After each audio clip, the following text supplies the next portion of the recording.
Ayan. At sumunod tayo para tayo ay pagpalain. Kaya talagang masasabi natin, talagang magkapangyarihan talaga siya. Isipin natin yung talagang manayang lugar, saan ay naparito.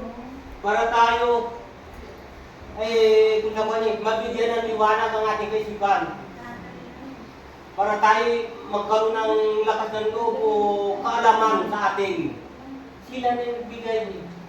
Kaya ako'y nagpapasalamat din sa kanila mga tinuro na yun naman sana ay dapat ay aking ipagyaman at aking palayagutin. Amen. Palakpak sa Panginoon.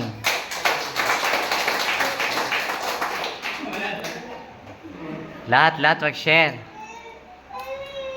Ngayon po ay salamat kay Kuya Rico.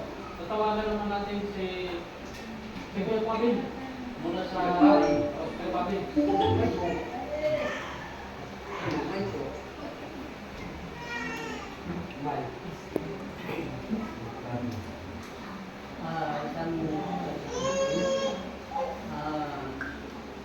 Salamat ng mga taga natin.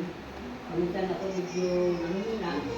May ilalim ng pagbubuklat o pagpapalaala ay naiintindihan ko na dapat ibalik, dapat lumakas.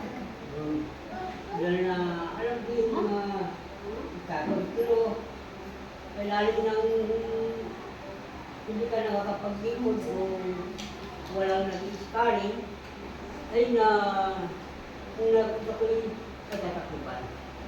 Salamat ang ating mga kapatid na ko yan, nabi ko, scarring ang ating pagkatakupan.